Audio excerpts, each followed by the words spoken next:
হয়েছে, সন্ধ্যা রাত্রে শুরু হয়েছে। আল্লাহ তাআলার কাছে বিচার ছেড়ে দিলাম যে ওলামায়ে কেরাম, যে সমস্ত যোগ্যতম ওলামায়ে কেরামদেরকে আপনারা আহ্বান করেছেন, অতিথি বানিয়েছেন, এরপরে আপনাদের শোনার মানসিকতা নেই। কিছু মানুষ আছে বড়, যে যারা নিজের আভিজাত্য নিয়ে ব্যস্ত, তারা তো শুনতে আসবে না, তাদেরকে আমি চিনি। অন্যান্য মানুষগুলো এমন হৃদয় সব লোক মানুষরা বসে আছে। আপনি 5 মাথার মোড়ে যান, কত লোক তামাশা করছে তার হিসাব কিতাব নাই, দোকানে দোকানে ভিড়, কিন্তু এখানে শ্রোতা নেই। এই বাচ্চাগুলো, ছোট বাচ্চা না তো, মাদ্রাসা এখানকার লোককে কেউই না এদেরকে ঠান্ডা করার জন্য।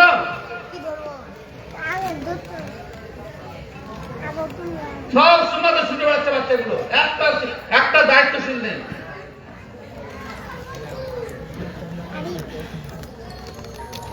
এই তোমরা চুপচাপ বলতে উঠবে না।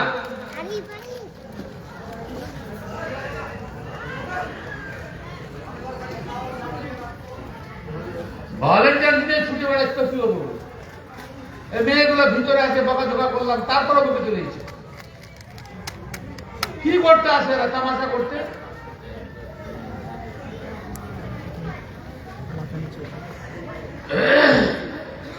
আল্লাহ তাআলা বলছেন, মা বোনেরা আপনারা পিছনে যারা আছেন কথা বন্ধ করেন। আল্লাহ তাআলা বলছেন, কুরআনুন আনজালনাহু মুবারাকুন লিয়াদাব্বারু আয়াতিহি ওয়া লিয়াতাযাক্কারা উলুল আলবাব। আমি পবিত্র কোরআন অবতীর্ণ করেছি যাতে করে মানুষ এই কোরআন মাজিদকে নিয়ে ভাবনা চিন্তা করে, বোঝার চেষ্টা করে, আর এর থেকে যারা বুদ্ধিমান লোক তারা যেন উপদেশ গ্রহণ করে। কোরআন মাজিদের উদ্দেশ্যই হচ্ছে মানুষ যাতে কোরআন মাজিদ বুঝে এবং সে অনুযায়ী জীবনকে পরিচালিত করে। বাকি থাকলো আল্লাহ রাব্বুল আলামিন কোরআন তেলাওয়াতের যে ফজিলত মর্যাদা বর্ণনা করেছেন, সেটা সম্পর্কে আমার বক্তব্য হচ্ছে, আমি যতদূর বুঝেছি, অনুধাবন করেছি বিভিন্ন দলিলের প্রেক্ষিতে, কোরআন মাজিদ যদি বুঝে পড়া হয় আর না বুঝে পড়া হয় এক সমান নাকি নয়। কোরআন মাজিদ বুঝে পড়তে হবে। আমাদের দেশে হাফেজ হওয়ার প্রবণতা চরম বৃদ্ধি পেয়েছে। আপনারা জানেন যে জমিয়তে আহলে মুর্শিদাবাদের তত্ত্বাবধানে উমরপুরের কাকুড়িয়াতে যে প্রতিষ্ঠান আছে, সেখানে এখন প্রায় 125 জন হিফজের ছাত্র। সেখানে ভর্তি ফি 13,000 টাকা, 15,000 টাকা হিফজের, এবং মাসিক ফি হচ্ছে 4,000 টাকা। এর পরেও ছেড়ে নিতে পারা যায় না।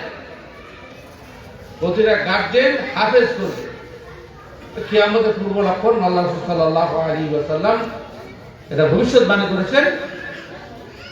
হাফেজের সংখ্যা বাড়বে এবং হাফেজদের মধ্যে নিফাক, মুনাফিকি চরম বেশি হবে। আল্লাহ সাল্লাল্লাহু আলাইহি ওয়াসাল্লাম বলছেন যে আমার উম্মতের কারীদের মধ্যে বেশিরভাগ নিফাক থাকবে, মুনাফিকি চরম থাকবে। মানুষকে শোনানোর উদ্দেশ্য হবে, নিজের আমল করবে না। গলা হালিয়ে হালিয়ে, গলাকে হিলিয়ে পড়বে, মানুষ পাগলের মতো কেরাত শুনবে, কিন্তু নিজের জীবনে বাস্তবায়ন থাকবে না। সে যুগ চলে এসেছে। এটাও হাফেজি মাদ্রাসা। অনেক হাফেজ আমাদের দেশে আছেন, যারা আমরাও তার অন্তর্ভুক্ত, যদিও আমরা পুরো হাফেজ নয়, আংশিক হাফেজ, কোনো সূরা মুখস্থ আছে। তো আমরা মুখস্থ রাখি না। কোরআন মাজিদ মুখস্থ করা আমাদের ফ্যাশনে পরিণত হয়েছে, আমরা সেগুলোকে শরীরকে ধরে রাখি না। অথচ এটা একটা বড় অপরাধ। আল্লাহ তাআলার কথাকে ভুলে যাওয়া, এটা কোনো মুমিনের ভালো কাজ হতে পারে না। ব্রাদার ইসলাম, কোরআন মাজিদ সাধারণ কোনো গ্রন্থ নয়। প্রথম কথা বেড়ে রাখেন, বড়জন লোকেরা মাইকের আওয়াজ কতদূর যাচ্ছে আমি জানি না। কোরআন মাজিদ সাধারণ গ্রন্থ নয়। স্কুল, কলেজ, ইউনিভার্সিটিতে যে সমস্ত গ্রন্থ পড়া হয় সব মানুষের লেখা। মানুষ ভুল করে, মানুষ ভবিষ্যতের খবর জানে না, সেজন্য মানুষ চূড়ান্ত কথা বলতে পারে না। আমাদের 500-র উপর বেশি যে আমাদের সাংসদ আছে দিল্লিতে, যারা দেশের জন্য আইন তৈরি করে, তো সেই আইন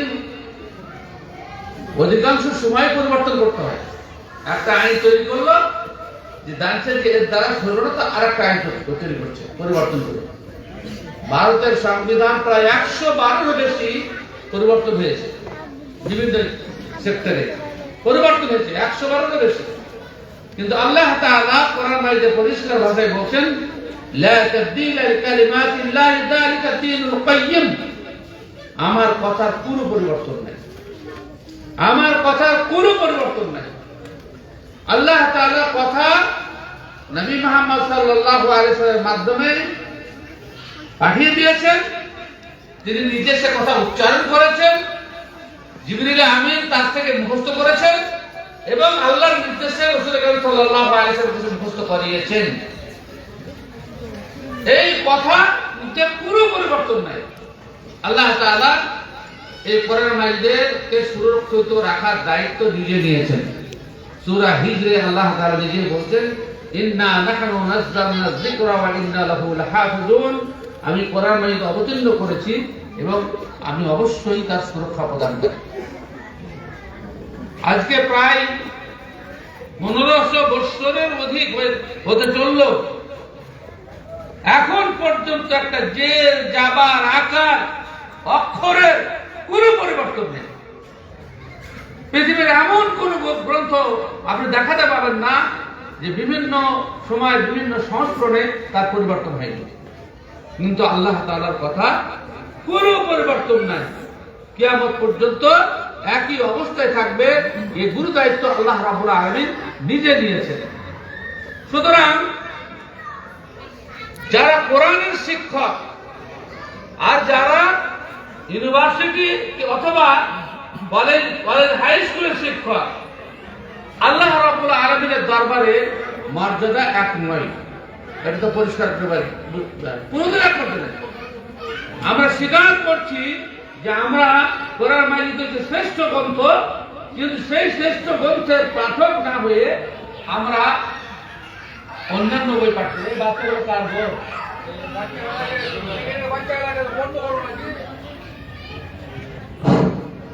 এই বাচ্চাগুলো একটু করে সরিয়ে নেন, যারা দায়িত্বশীল আছেন সরিয়ে নেন একটু। মা বাপেরা বেখেয়াল, আল্লাহ বিহাই মানুষ মুসাফাতে করতে হবে।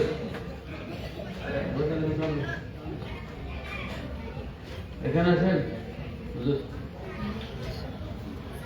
আমরা মুখে স্বীকার করছি যে কোরআন শ্রেষ্ঠ গ্রন্থ, কোরআনকে ভালোবাসি, কিন্তু আমাদের আচরণ, আমাদের চালচলন, যারা উপস্থিত আছেন, যে কজন উপস্থিত আছেন, একটু ভেবে দেখেন যে আমাদের আচরণ কি কোরআনমুখী? যে কিতাবে সন্দেহ নেই আর যাতে সন্দেহ আছে, কোনটা বেশি পাঠক? খুব দুঃখের কথা। আল্লাহ রাসূল সাল্লাল্লাহু আলাইহি ওয়াসাল্লাম সহিহ মুসলিমের হাদিসে বলছেন, আল মাহিরু বিল কুরআন মা'আস সাফারাতিল কিরাম ওয়াল্লাযী ইয়াতা'তাউ ফীহি ওয়া হুয়া আলাইহি শাকুন লাহু আজরান।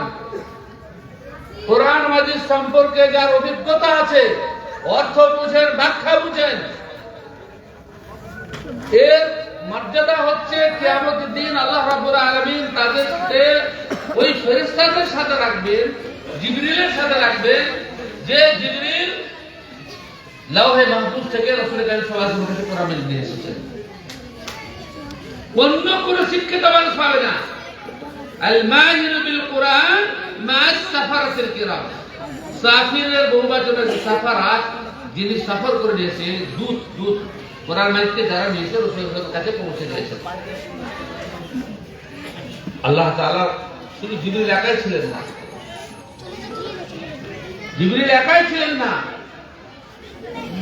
জিবরিলের সাথে অনেক ফেরেশতা কোরআন মাজিদকে পাহারা দিয়ে দিয়েছে, যাতে ডানে বাম থেকে কোনো প্রকার ভেজাল না ঢুকতে পারে। এই সমস্ত ফেরেশতাদের সাথে কোরআন মাজিদ সম্পর্কে অভিজ্ঞ ব্যক্তি থাকবেন। ওয়াল্লাযী ইয়াতাআদু ফীহি ওয়া হুয়া আলাইহি শাক্কুল লাহু আজরান। আর কোরআন পড়তে যার কষ্ট হয়, কষ্ট মানে কি? ভক্তির কষ্ট নয়, শিখতে পারছে না, বারবার পড়ছে, তোর জন্য ডবল নেকি। তাহলে আমরা চেষ্টাও করি না, আর আমরা অভিজ্ঞও নয়, দুই দিক থেকে অপরাধ। এখানে যে লোক কজন বসে আছেন, আমরা কত বড় মানে অবহেলার শিকার, অর্থাৎ আমরা কত কোরআনকে অবহেলা করি। শুধু একটা উদাহরণ দিচ্ছি আপনাদেরকে, যে সমস্ত মানুষগুলোকে দাড়িওয়ালা মানুষ, বেড়ে দাড়িগুলোকে হিসাব করছি না, দাড়িওয়ালা মানুষগুলো নামাজ পড়ে ধরে দিচ্ছি, নামাজে কয়েকটা ছোট ছোট সূরা পড়েন, সূরা ফাতিহা সহ, এগুলোর মানে কজন জানে? জানার চেষ্টাও করে না, অথচ অল্প কয়েকদিনের চেষ্টা দেখলে শেখা সম্ভব। তাহলে আমরা তো ভালোবাসি না কোরআন মাজিদকে, আমরা দুনিয়াকে ভালোবাসি, আমরা তো দুনিয়াকে ভালোবাসি, না হলে কোরআন আগে জানতাম। কোরআন মাজিদ অবশ্যই আমাদের বাড়িতে রাখা আছে, কিন্তু সেটা অযত্নে, অবহেলাতে, শুধুমাত্র রমজান মাসে আমরা ঘুরে ঘুরে কিছুটা পড়াশোনা করি, আবার বাকি 11টা মাস তাকে তুলে রেখেছি। জানি না কোথা থেকে রমজান মাসে এইভাবে কোরআন পড়ার প্রথা চালু হয়েছিল, যে কোরআন মাজিদে রমজান মাসে অবশ্যই কোরআন একবার খতম করতে হবে। দলিলে কোথাও নাই, কিন্তু দলিলে আছে কোরআন যতটুকু পড়বা তত বুঝে পড়তে হবে। কোরআন আনজালনাহু মুবারাকুন লিয়াদাব্বারু আয়াতিহি ওয়া লিয়াতাযাক্কারা উলুল আলবাব। কিছুদিন পূর্বে উত্তরপ্রদেশে আই লাভ মোহাম্মদ লেখা আর বাড়ির দরজায় টাকার কারণে পুলিশ অ্যারেস্ট করে। আর তখন আবেগে ভাসতে গিয়ে গোটা ভারতবর্ষের যুবকেরা, বুড়ারাও পিছনে কম যায়নি, সকলে আই লাভ পোস্টার নিয়ে রাস্তায় মিছিল করতে শুরু করলো। আচ্ছা, আমি এটাকে অন্যদিকে ঘুরিয়ে বলছি যে মৌখিক ভালোবাসা সাথে যদি বাস্তবের ভালোবাসার মিল না থাকে, তাহলে এই ভালোবাসার কি দাম আছে? কোন মেয়ে ছেলে যদি স্বামীকে বলে গভীর রাতে, তুমি ছাড়া আমার জান বাঁচে না, কথাটা তো ঠিক, কিন্তু যেটা অন্তরের কথা না হয়, সকালবেলায় স্বামী যখন কাজে চলে যায় তখন হাজারো পুরুষের সাথে গল্প করে। কেমন এই মেয়ে ছেলেটা তুমি ছাড়া বাঁচতে পারবে, এই কথাটার সাথে কি মিল আছে? কি মিল আছে? আমরাও তাই, কোন সমস্যা এলে তখন আমরা কোরআন নিয়ে মিছিল করি, অমুক করি, মোহাম্মদকে ভালোবাসি, কিন্তু কার্যত আমাদের জীবনে তার ভালোবাসা নাই। ভালোবাসা থাকলে আমরা সেটাকে অবশ্যই সবসময় বুকে জড়িয়ে ধরে থাকতাম, আমরা অবশ্যই পড়তাম। আমার তো মনে হয় মুর্শিদাবাদ মুসলিম অধ্যুষিত জেলাতে সবচাইতে অবহেলার গ্রন্থ যদি থাকে, তাহলে সেটা আল কোরআন, সেটা আল কোরআন। কেননা কোরআন মাজিদের অর্থ জানা আলেমের সংখ্যা খুব কম। কোরআন মাজিদকে সরাসরি অর্থ বুঝবে, পড়তে পারবে এমন আলেমের সংখ্যা হাতে আঙুলে গোনা যাবে। অর্থ আমরা গতাগতিক ভাবে করছি, বুঝার জন্য চেষ্টা করছি না। তাহলে কি করে হবে? এই কোরআন মাজিদের মজা কি করে পাবো আমরা? ফল পাইয়াছো পাওনি করস, হাইরে ফলের ঝুড়ি।